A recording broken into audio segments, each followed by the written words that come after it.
कुणाल देर रात ऑफिस से घर लौट रहा था। बारिश थम चुकी थी लेकिन सड़कें सुनसान और धुंध से घिरी हुई थीं। ठंडी हवा उसकी हड्डियों तक चुभ रही थी। उसे ऐसा लग रहा था कि कोई उसकी निगाहों के पीछे छिपा हुआ है। हर बार जब वह मुड़कर देखता तो केवल अंधेरा दिखाई देता, लेकिन एक अजीब सा सिहरन उसके भीतर रेंग रही थी। जैसे जैसे वह तेजी से कदम बढ़ाने लगा, उसे महसूस हुआ कि उसकी परछाई भी उसी गति से आगे बढ़ रही है, या शायद उसे भी तेज घबराहट बढ़ने लगी। वह लगभग भागने लगा। तभी एक कार अचानक सामने से आई और वह सीधे बोनट से टकरा गया। कार से एक लड़की उतरी। उसकी आंखों में चिंता थी। हे भगवान, आप ठीक हैं? कुणाल ने दर्द से कराते हुए सिर हिलाया। हाँ, मैं ठीक हूँ, बस हल्की चोट लगी है। लड़की ने अपना नाम बताया, कंचन। जब उसने सुना कि कुणाल को रास्ते में किसी के होने का एहसास हो रहा था तो उसके चेहरे का रंग उड़ गया। मुझे भी उसी रास्ते से जाना है। इतनी रात को अकेले वहां से कैसे गुजरूं? कुणाल ने उसे रात भर अपने घर पर रुकने का प्रस्ताव दिया। पहले तो कंचन झिझकी, लेकिन फिर मान गई। रात के गहराते ही घर का माहौल भारी लगने लगा। कंचन को ठंड लग रही थी, इसलिए कुणाल ने उसे कुछ कपड़े दे दिए। दोनों अपने अपने कमरों में चले गए। लेकिन आधी रात को कुणाल की नींद अचानक खुल गई। उसे लगा कि कोई उसकी चादर खींच रहा है। कौन है? उसने कांपती आवाज में पूछा, लेकिन कोई जवाब नहीं आया। कमरे में हल्की हल्की परछाइयां हिलती हुई दिख रही थी।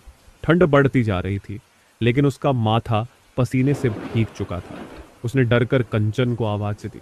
कंचन दौड़ कर आई और लाइट जला दी, लेकिन जैसे ही उसने कमरे की हालत देखी, वह सहम गई। क्या हुआ? कोई यहां था? कोई मुझे बुला रहा था? कुणाल ने बुदबुदाते हुए कहा। कंचन ने इधर उधर नजर दौड़ाई। तभी उसकी नजर फर्श पर पड़ी, उल्टे पैरों के गहरे निशान।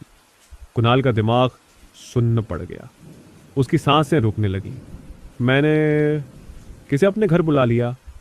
डरते डरते उसने अपने दोस्त राहुल को कॉल किया, लेकिन फोन नहीं लग रहा था। तभी उसकी नजर कंचन के बैग पर गई। बैग के भीतर एक पुरानी तस्वीर थी। तस्वीर में कंचन के साथ कोई और लड़की खड़ी थी और उनके पीछे राहुल भी था। कुणाल का दिल जोर जोर से धड़कने लगा। उसने तुरंत राहुल को दोबारा फोन किया। राहुल, कंचन मेरे घर में है। फोन के दूसरी तरफ राहुल की आवाज कांप रही थी। भाई, वो लड़की इंसान नहीं है। मैं बाबा को लेकर तुम्हारे घर आ रहा हूं। कुछ ही देर में राहुल और एक तांत्रिक बाबा घर पहुंचे। बाबा ने घर में घुसते ही चारों तरफ नजर दौड़ाई और माथे पर शिकन पड़ गई।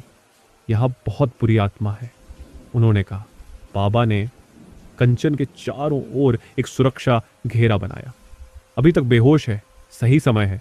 लेकिन तभी कंचन की आंखें खुली। उसकी पुतलियां पूरी तरह काली हो चुकी थीं और उसकी आवाज घुटी हुई और भयानक थी। तुमने इसे क्यों बुलाया? अब कोई मुझे नहीं रोक सकता। बाबा ने मंत्र पढ़ना शुरू किया। कमरे में हवा तेज हो गई, जैसे कोई अदृश्य शक्ति गुस्से में हो। कंचन की आंखों से खून की बूंदें बहने लगीं। उसके बाल हवा में उड़ने लगे। मैं तुम्हें नहीं छोड़ूंगी कुणाल। कुणाल स्तब्ध था। तुम कौन हो? तुमने मुझे नहीं पहचाना?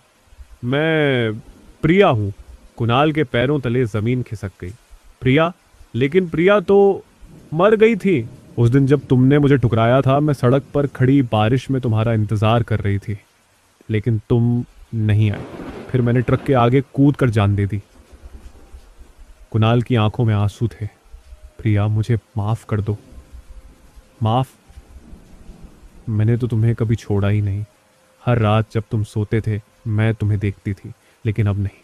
अब तुम मेरे साथ चलोगे। कंचन, या कहें प्रिया, गुस्से में उसकी तरफ बढ़ी। उसकी उंगलियां नुकीले पंजों में बदल गईं। दीवारों से खून टपकने लगा। फर्श पर धुंधली आकृतियां बनने लगी। लेकिन तभी बाबा ने उसकी ओर सिंदूर फेंका। आग! प्रिया दर्द से चीख उठी। उसका चेहरा विकृत होने लगा। खाल जलने लगी। नहीं नहीं! कुछ ही सेकंड में कंचन की आत्मा भयानक चीखों के साथ गायब हो गई। कमरे में अचानक अजीब सी ठंडक छा गई। कुणाल जमीन पर गिर पड़ा। उसकी आंखों में अविश्वास था। ये सब क्या था? बाबा ने गहरी सांस ली। प्रिया और कंचन दोनों ने काले जादू की साधना की थी। प्रिया तुम्हें पाना चाहती थी, लेकिन जब वह असफल हुई तो उसने आत्महत्या कर ली। मरने के बाद भी उसकी आत्मा मुक्त नहीं हुई। कंचन ने भी उसी रास्ते को अपनाया और उसकी आत्मा भी प्रिया के साथ मिल गई। कुणाल की आंखें नम थी। तो ये सब सिर्फ एक पागलपन था। बाबा ने जेब से एक धागा निकाल कर उसे दिया। इसे पहन लो, अब से कोई आत्मा तुम्हारा पीछा नहीं कर सकेगी। उस रात के बाद कुणाल कभी भी देर रात अकेला घर नहीं लौटा। जब भी वह उस सुनसान सड़क से गुजरता, उसे हमेशा लगता कि कोई अब भी उसे देख रहा है। लेकिन अब उसके गले में बंधा धागा उसे बचा रहा था, या शायद बस यही वह सोच रहा था, क्योंकि हर बार जब वह आईने में देखता, एक परछाई उसकी अपनी परछाई से अलग हिलती हुई दिखती।